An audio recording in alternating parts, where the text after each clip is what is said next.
Bien, hermanos, no sé si esta mañana habéis podido ver el programa judío. Primero el evangélico, luego el judío. Y me ha llamado la atención en el programa judío que decía un presidente de las sinagogas que estaban muy contentos porque el pueblo judío estaba volviendo a la sinagoga. Estaba volviendo otra vez a reunirse y a congregarse. Y yo cuando lo oía pensaba, pues en los gentiles, los que no somos judíos, está ocurriendo un fenómeno distinto en Europa que es la cuna de la reforma y del despertar espiritual, pues se está muy lejos de esa realidad. Me he dejado mi Biblia allí. Traigo tantas cosas en la mano. Vamos a meditar con la ayuda del Señor en el libro de Romanos, en el capítulo 1, versículo del 14 al 17. Son muy poquitos versículos. Y llama la atención la forma en que el apóstol Pablo, pues habla en estos versículos. Cuando él dice, creo que son versículos que sabemos muy bien, porque no me avergüenzo del Evangelio, porque es poder de Dios para salvación a todo aquel que cree, al judío primeramente y también al griego. Porque en el Evangelio la justicia de Dios se revela por fe y para fe, como está escrito, mas el justo por la fe vivirá. Merece la pena recordar que el apóstol Pablo era un rabino, era un judío que había sido preparado en la mejor escuela que había en aquellos tiempos, la de el gran Gamaliel, y por lo tanto era un judío y un rabino realmente muy aventajado en el conocimiento del Antiguo Testamento.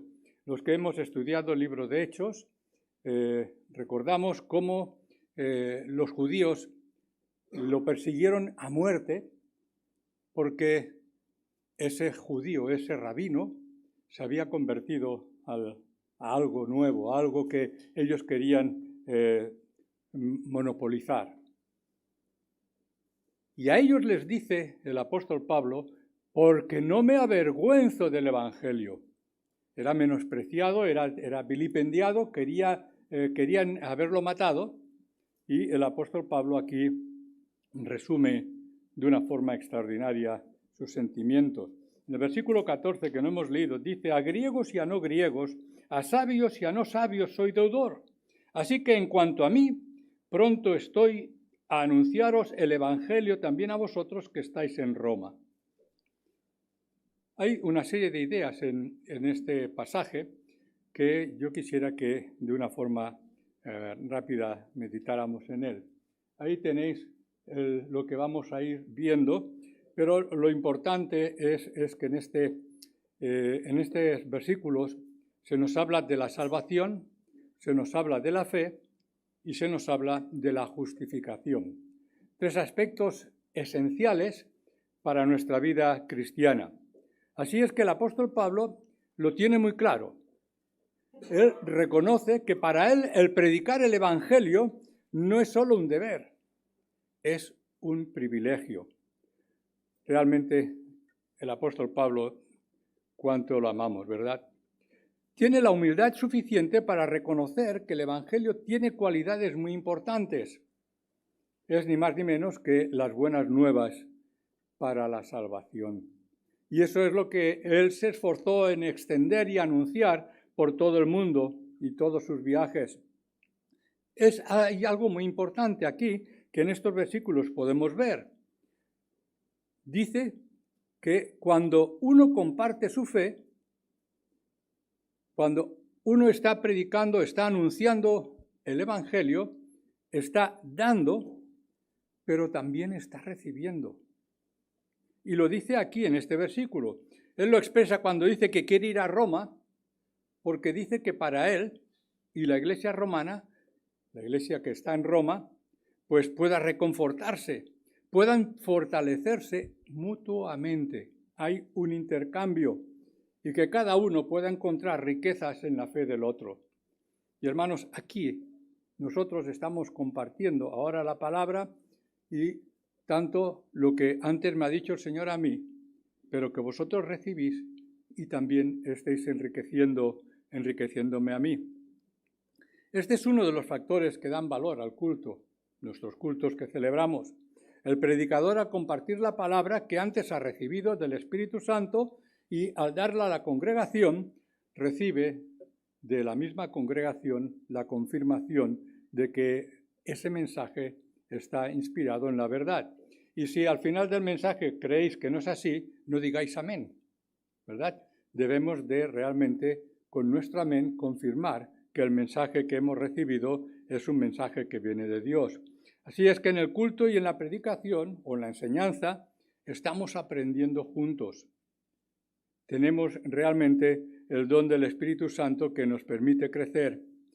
Pero hay un aspecto muy importante cuando decimos estas cosas, y es que si no aplicamos de forma práctica en nuestra vida lo que la palabra nos dice, lo que hemos reflexionado, lo que hemos aprendido, bueno, yo digo aprendido, no hemos aprendido, hemos oído. Pero si no lo aplicamos y no lo vivimos, entonces no estamos aprendiendo absolutamente nada. Y dice el apóstol Pablo que el Evangelio es para gentes cultivadas y para sabios, pero también para las gentes que no son cultas. A griegos y a no griegos, a sabios y a no sabios, soy deudor. Este es un aspecto importante. Pablo afirma que el Evangelio es para todo el mundo, para gente que tiene cultura y gente que son rudas, que no tienen conocimientos. Mirad, en aquel tiempo los griegos presumían de tener una clase de mente, un genio, una cultura, y ellos estaban convencidos y decían una frase que ellos repetían entre ellos. Los bárbaros pueden tropezar con la verdad, pero necesitan a un griego para entenderla. Era una frase que ellos utilizaban para justificar que eran unas mentes privilegiadas. Pablo piensa que su mensaje, su amistad, su deuda, su obligación es para el sabio, pero también para el simple, para el culto y el inculto, el letrado y el iletrado. Lo que él predica, la palabra de Dios, es para todas las personas. ¿Por qué? Porque Dios no hace acepción de personas. Dios nos ve a todos iguales. Y lo cierto es que para llegar a conocer, el mismo apóstol Pablo dice que el mensaje de la salvación, el mensaje de las buenas nuevas, es locura para aquellos que se pierden. O sea, para sabios y no sabios, los que no llegan al conocimiento de la palabra. Porque los sabios se han de despojar de su sabiduría y deben de estar en la misma escuela, en la misma clase que estamos los que no tenemos su cultura. Así es que la disciplina de nuestro Señor Jesucristo y la conducta de nuestro Señor Jesucristo es un ejemplo para todos, para unos y para otros. De igual modo, el que enseña debe adaptarse para que también es simple.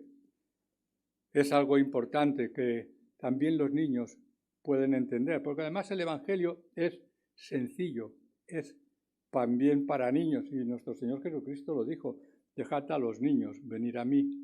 Realmente es algo que es para todos. Así es que después de dejar claras las bases o principios por los que no se avergüenza del Evangelio, habla de 3 puntos importantes que son los pilares de su fe, pero también de la nuestra. Lo que tenemos ahí en el título, salvación, fe, justificación. 3 aspectos que forman parte de nuestra salvación. En los tiempos de Pablo era algo que los hombres buscaban. Los griegos, sobre todo con sus filosofías, pues se esforzaban en encontrar una respuesta sobre cuál era el elemento primordial de la composición del mundo. Lo que hoy decimos, cuál es el sentido de la vida. Y ellos querían explicar cómo son las cosas y por qué son las cosas como son. Seguramente muchos de nosotros también nos gustaría encontrar respuestas desde la perspectiva humana de todo esto. Pero, ¿qué ocurrió en aquella época que buscaban con tanta vehemencia la salvación? Pues que los vicios, la tiranía. Recordemos que los romanos, continuamente los imperios estaban dominando a los otros pueblos. Bueno, pues con todo eso llegó la degeneración y con ella la propia debilidad de la sociedad. Y consecuentemente, pues la filosofía tuvo que cambiar sus énfasis y entonces se dedicaron a hablar de cosas morales, de la moralidad. Ahí tenemos los filósofos escribiendo acerca de cosas morales. Y una de las cosas que procuraban era, pues, hablar acerca de la salud y de la salvación. Bueno, es curioso porque no han cambiado mucho la sociedad en el día de hoy. Se habla mucho de la salud y se nos habla tantas cosas de todo. Bueno, pues el apóstol Pablo quiere dejar claro lo que es la salvación cristiana. Aquí nos deja claro el concepto que tenemos en la Biblia acerca de lo que es la salvación. Y es algo importante que debemos de tener en cuenta. Y es que, en primer lugar, podemos afirmar, por lo que nos dice nuestro Señor Jesucristo en Mateo 9:21, de una mujer que se acercó a Él para poder recibir sanidad. Y ella decía, porque se decía a sí misma, con solo tocar su manto, seré salva. Bueno, pues la salvación, nuestra salvación, es que somos rescatados en el cuerpo y en el alma. Hemos sido salvos y se nos salva totalmente. Nuestro cuerpo también será salvo. Y hermanos, creo que nos abre un pensamiento importante. ¿Es tan importante nuestro cuerpo para el Señor? El apóstol Pablo dice que nuestro cuerpo es templo del Espíritu Santo. Dios mismo mora en nosotros. Bueno, todos estos son pensamientos que nos da la palabra de Dios y que hemos de considerar para nosotros y tener en cuenta que un día este cuerpo será resucitado. Esté donde esté, forme como esté. No quiero entrar, por eso sería una doctrina importante, interesante, que muchas veces, pero no quiero porque luego se va el tiempo y no avanzamos más. Pero quiero dejar claro que uno de los aspectos de nuestra salvación incluye no solamente nuestra alma, nuestro espíritu, sino también nuestro cuerpo. Si alguien tiene interés en este tema, me enviaron un comentario, porque como sabéis ahora está de moda quemar los cuerpos, y hay una creyente de Barcelona que hizo un estudio sobre esto. Si tenéis alguna inquietud, yo os haré llegar, me lo decís y os haré llegar ese estudio. ¿Se debe de quemar los cuerpos de los difuntos? ¿No se debe de quemar? No tengo respuesta, pero me gustó leerme el parecer de esta hermana.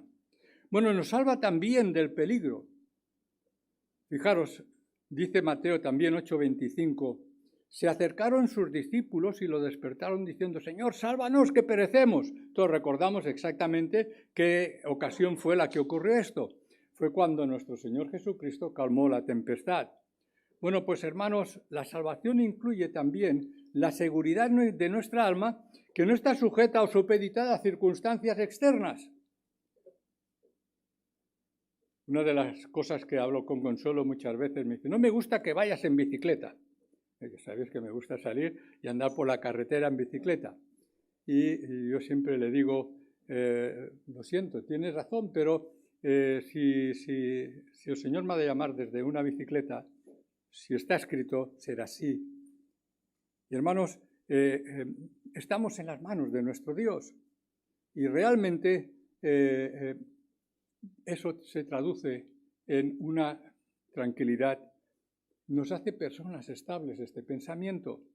Personas que no son asustadizas, personas que realmente pues, la salvación ha transformado nuestros temores y nuestra vida está escondida en Cristo, en Dios.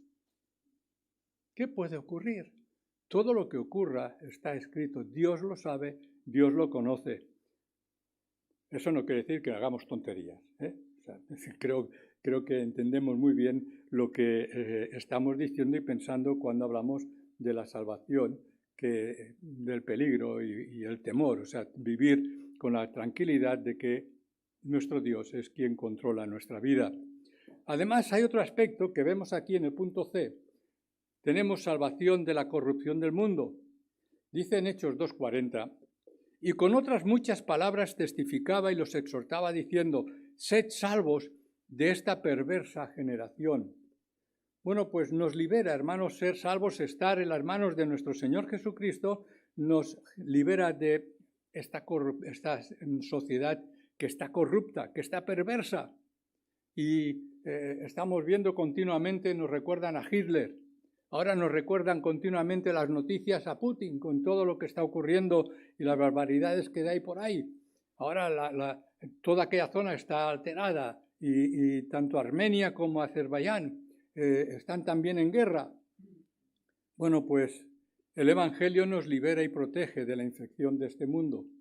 Es verdad, hermanos, que cuando llueve nos mojamos todos, creyentes y no creyentes, que estamos expuestos, pero realmente estamos cubiertos por la gracia de Dios de esa corrupción, de esas cosas que ocurren y que no nos agradan. Hermanos, sed salvos de esta perversa generación. Debemos de controlar también nuestra vida cristiana desde este aspecto. Y otro aspecto que es importantísimo es el punto E, y es que debemos de... el D, perdón, estamos en el D. Somos salvos de la perdición. Dice Mateo 18:11, porque el Hijo del Hombre ha venido para salvar lo que se había perdido. Cristo vino a buscar y salvar lo que se había perdido. Yo estaba perdido antes de conocer a nuestro Señor Jesucristo. ¿Perdido quién es? Pues aquel, no sé si os habéis perdido alguna vez en algún lugar. Y cuando uno se pierde, no sabe para dónde ir. No sabe si el norte está allí, está allá o hacia dónde debe de ir. Bueno, pues Cristo vino a buscarnos, a rescatarnos de esa situación en la que vivíamos cuando estábamos lejos de Él. Así es que, lamentablemente, en la realidad de la vida diaria, caminar por este mundo significa que al final, ¿qué tenemos? La muerte. Bueno, pues Cristo nos libera, Cristo nos lleva y nos habla acerca de la salvación también del pecado. Salvación de la ira de Dios, que está muy relacionado con lo que acabamos de decir. En Romanos 5:9 dice el apóstol Pablo, con mucha más razón, habiendo sido justificados en su sangre, luego hablaremos de la justificación, por él seremos salvos de la ira. Porque si siendo enemigos fuimos reconciliados con Dios por la muerte de su Hijo, mucho más estando reconciliados seremos salvos por su vida. Y no solo esto, sino que también nos gloriamos en Dios por el Señor nuestro Jesucristo, por quien hemos recibido ahora la reconciliación.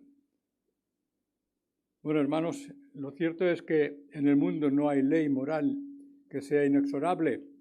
Bueno, pues hasta el punto que si manifestamos que no estamos de acuerdo, podemos acabar en la cárcel, ¿verdad?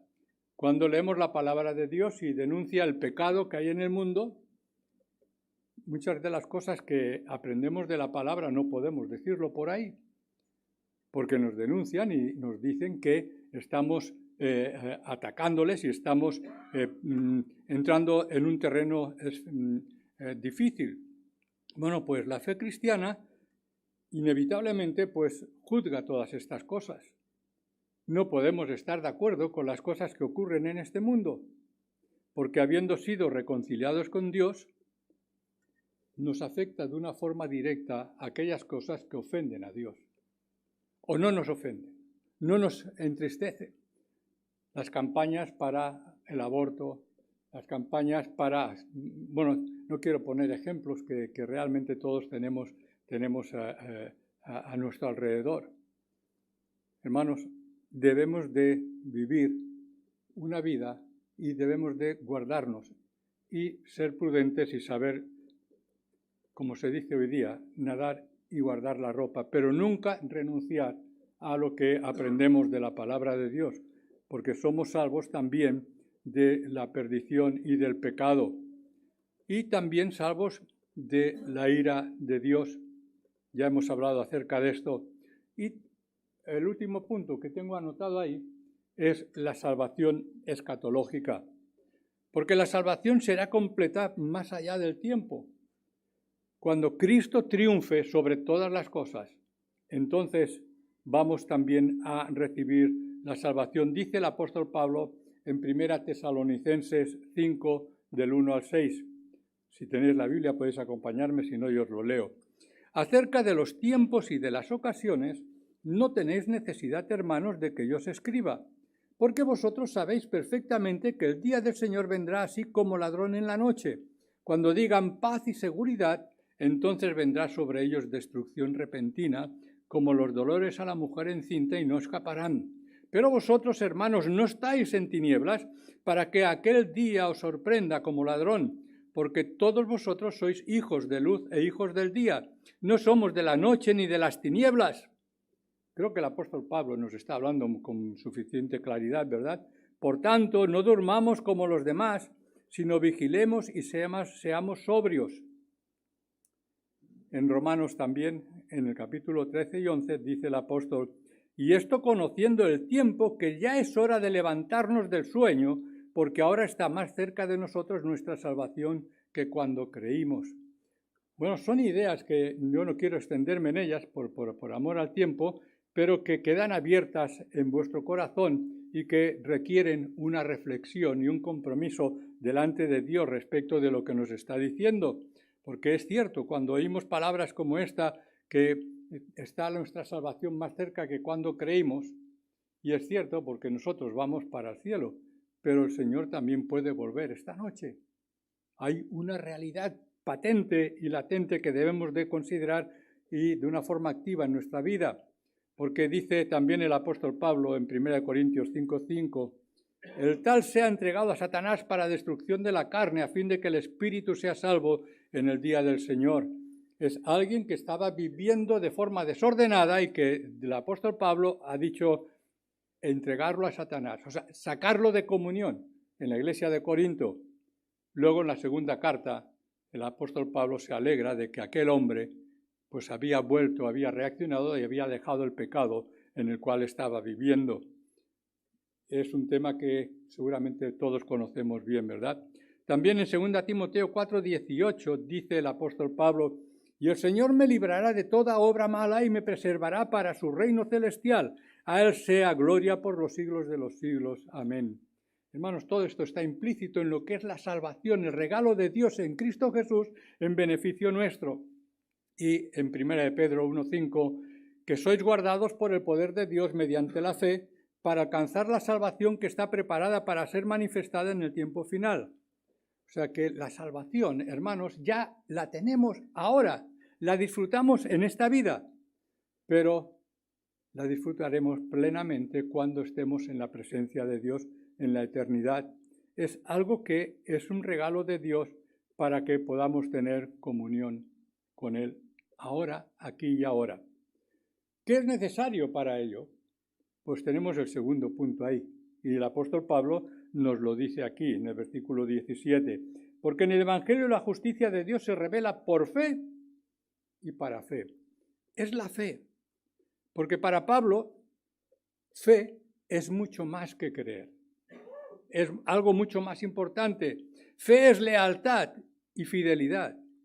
El mismo apóstol dice en 2 Tesalonicenses 1:4, por tanto es así que nosotros mismos nos gloriamos de vosotros en las iglesias de Dios por vuestra paciencia y fe en todas vuestras persecuciones y tribulaciones que soportáis. Porque, hermanos, la vida cristiana está llena de dificultades y problemas. ¿Sí o no? La vida de fe, hermanos, cuando llegamos a casa y nuestros padres, nuestra familia no es creyente, empiezan los problemas. He conocido al Señor. ¿Qué dices? Te has vuelto loco, te han comido el coco. Empezamos a tener dificultades continuamente. Pero hermanos, la realidad es que vemos a la luz de la palabra de Dios que somos soldados de Cristo. Hay una canción que cantamos que habla acerca, soy soldado. Bueno, somos soldados y sabemos lo que, cuando hablamos de soldados, lo que eso significa de compromiso, de lealtad, de fidelidad a alguien que es su Señor. Dice para el apóstol Pablo que fe es creer. Y dice, y si Cristo, 1 Corintios 15, 17, y si Cristo nos resucitó, vuestra fe es vana, aún estáis en vuestros pecados. ¿Cómo es tu fe? ¿Cómo es mi fe? Porque la fe es tener la convicción de que Cristo es real y que resucitó de los muertos. Pero no como una teoría, sino como algo que realmente impregna nuestra vida. Tenemos que afirmar esta verdad porque es el mensaje cristiano, es la verdad. A pesar de que Pilatos, ¿os acordáis que tenía un problema? ¿Qué cosa es la verdad? Bueno, hermanos, hemos conocido la verdad de Dios. Porque la fe, hermanos, es la religión cristiana, es la religión nuestra. Y el apóstol Pablo nos dice y me dice, aquí ahora, 2 Corintios 13, 5, examinaos a vosotros mismos para ver si estáis en la fe. Probaos a vosotros mismos. ¿No os conocéis a vosotros mismos? ¿No sabéis que Jesucristo está en vosotros? A menos de que estéis reprobados. Bueno, hermanos, tener a Cristo en la vida. ¿Dónde está Cristo? En mi vida y en tu vida. Os dejo la pregunta porque la respuesta la hemos de dar a nuestro Señor, no aquí, ¿verdad? Bueno, pues fe también es esperanza indestructible. Dice Pablo, porque por fe andamos, no por vista. Y hermanos, este es el gran conflicto frente a este mundo. Pruebas, quiero ver, o veo y toco o no vale. Bueno, pues el diablo a veces ha venido a decirnos, en medio de las perplejidades de la vida, pues en nuestro caminar, cosas muy extrañas. Lo hizo con Adán y Eva, ¿os acordáis? Cuando, ¿quién sabe Dios? Bueno, pues también hemos oído frases, ¿sabe Dios? ¿A qué esperas? Yo aquí me he apuntado. ¿No ves lo que te han dicho? ¿Qué haces? ¿Para qué? Bueno, hermanos, tengamos cuidado con las frases diabólicas pronunciadas con un interés partidista o egoísta. Hay muchas personas ególatras que argumentan y nos hablan como habló el diablo a Eva y la engañó. Dice, pero Dios sabe que el día que comáis de él serán abiertos vuestros ojos y seréis como Dios, conocedores del bien y del mal. Bueno, hay muchas personas que quieren sembrar dudas y nosotros tenemos que sembrar verdades.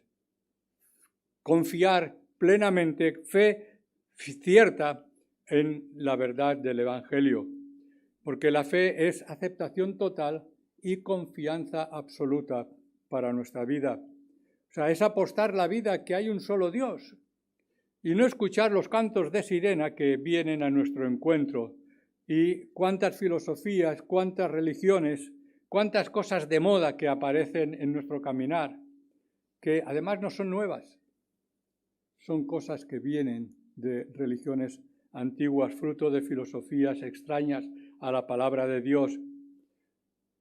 Somos creyentes que debemos de estar seguros de que lo que dijo Jesús es la verdad y debemos de apoyar que el tiempo y la eternidad se cimentan sobre la seguridad de las palabras de nuestro Señor Jesucristo, porque la fe nace cuando aceptamos escuchar el mensaje y afecta a nuestra mente, a nuestra forma de pensar. Muchos creen en cosas que no creen o experimentan en sus vidas. Mira, te he pedido esto. ¿Sabéis qué es esto? Un paquete de tabaco. Mira lo que dice. Fumar aumenta el riesgo de impotencia. Fumar daña los dientes y las encías. bueno, parece ser que ahora todos los paquetes son así. Bueno, a pesar de eso, hay mucha gente que fuma, sabiendo lo que es, sabiendo lo que ocurre. Bueno, somos creyentes que sabemos, pero no practicamos. Bueno, la fe es auténtica cuando después de aceptar la palabra de Dios produce una entrega total y vive el mensaje y lo muestra en la forma de vivir, sin obras muertas. He puesto un ejemplo y no quiero que penséis que yo no fumo gracias al Señor, pero creo que entendemos bien lo que utilizo como ejemplo de lo que quiero llamar la atención, porque tenemos que ser coherentes en nuestra vida cuando hacemos y actuamos. Bueno, pues la fe rechaza toda tentación, de todo tipo, y cada día llegan tentaciones a nuestra vida. Y finalmente vamos a hablar un tiempo sobre la justificación. Y ahí he dejado anotado, en la página, en el 2, he dejado anotado lo que decía Lutero, porque ya sabéis y conocéis todos la experiencia de Lutero, que fruto de lo que hemos estado apuntando, de la angustia vital que todo ser humano siente por buscar la salvación, Lutero no era un ser extraño, y la estuvo buscando hasta que le permitieron leer la palabra de Dios.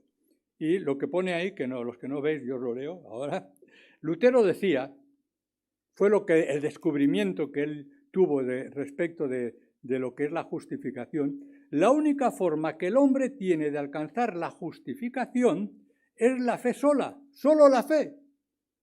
Fijaros si es importante la fe de la cual hemos estado haciendo referencia, que es la confianza en que Dios con su misericordia perdona al pecador. De esta forma describe Lutero su descubrimiento fantástico. El perdón así recibido, decía él, no anula la falta, sino que Dios decide no tenerla en cuenta, obviarla, ya que la concupiscencia, ¿qué es la concupiscencia? ¿Qué palabrota más extraña? Bueno, pues dice Lutero, es la parte de la naturaleza corrupta del hombre. Es algo que llevamos ahí dentro y que es una semilla que quiere dar fruto y claro, nos induce al pecado. Y decía Lutero que se identifica con el pecado original. De ahí que pueda afirmar que el hombre justificado a la vez es justo y pecador. La fe ha de manifestarse, decía él, por las obras, por la forma en que vivimos. O sea, ¿cómo vivimos? Pablo no tiene aquí el concepto popular de que esta palabra significa. La justificación se aplica a quien demuestra motivos, argumentos, por los cuales, o las razones por los cuales de aquello que se le acusaban, no es cierto, no hay una acusación, no es culpable. Bueno, en la Biblia no significa que Dios haya encontrado en nosotros algo para justificarnos. Somos pecadores y la paga del pecado es muerte. Eso es lo que nos enseña la palabra de Dios. Pero esta justificación de la cual nos habla el apóstol Pablo y de la cual nos habla la palabra de Dios, significa que el amor de Dios nos hace amigos suyos y nos trata de esa manera.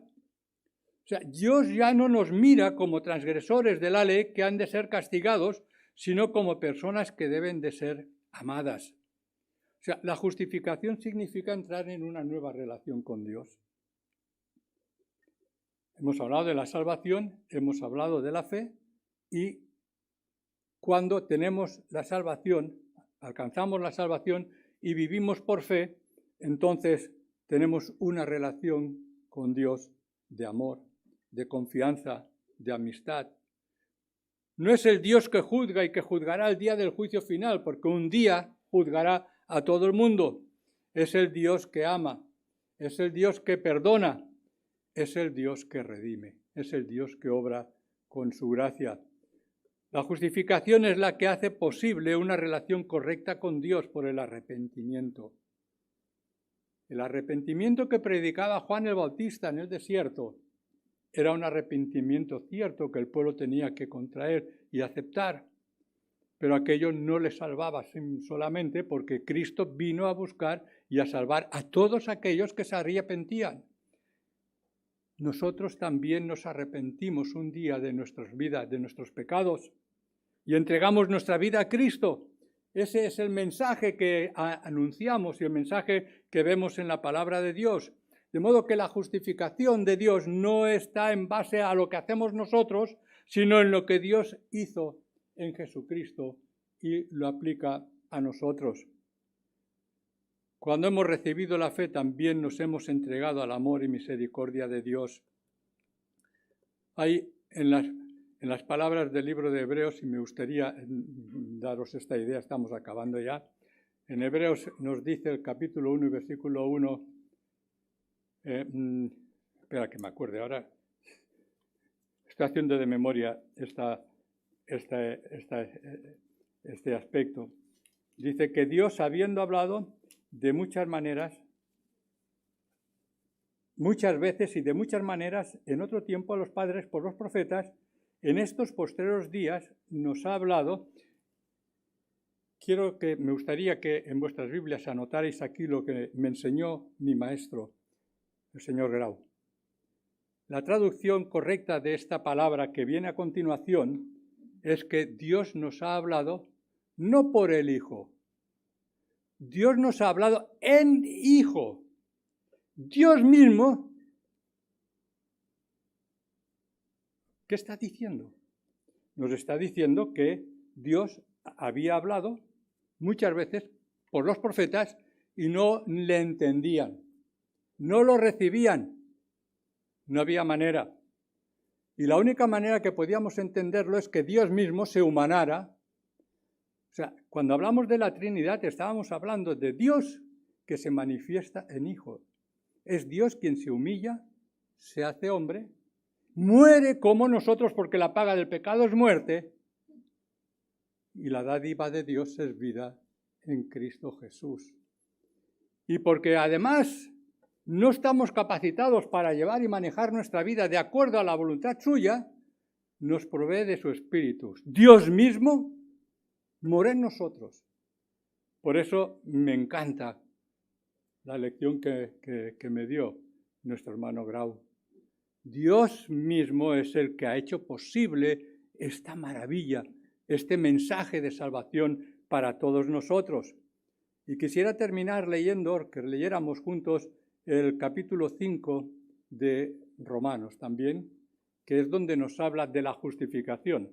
Porque por mucho que hablemos, el apóstol Pablo ahí lo explica de forma maravillosa. Dice él: justificados pues por la fe, tenemos paz para con Dios por medio de nuestro Señor Jesucristo. Fijaros en tan pocas palabras cómo explica el Evangelio de una forma extraordinaria y profunda, para que lo entendamos todos. Y entonces añade: ¿por quién? Por Jesucristo también tenemos entrada por la fe a esta gracia en la cual estamos firmes y nos gloriamos en la esperanza de la gloria de Dios. Y no solo esto, sino que también nos gloriamos, esto no me gusta, en las tribulaciones. Porque, hermanos, forma parte, lo decíamos antes, de la vida cristiana. Pero dice, para consuelo nuestro, sabiendo que la tribulación produce paciencia. Y la paciencia, prueba. Y la prueba, esperanza. Qué ideas tan maravillosas, hermanos. Y la esperanza no nos defrauda, porque el amor de Dios ha sido derramado en nuestros corazones por el Espíritu Santo que nos fue dado. Somos templo. Dios mora en este cuerpo, iba a decir una palabrota, este cuerpo feo, ya viejo. Está el Espíritu Santo. Está ahí. Así es que para Pablo, el hombre que está en correcta relación con Dios no es por sus propias obras, sino por la fe absoluta en lo que el amor de Dios ha hecho en Cristo Jesús, Señor nuestro. Que el Señor nos bendiga, hermanos.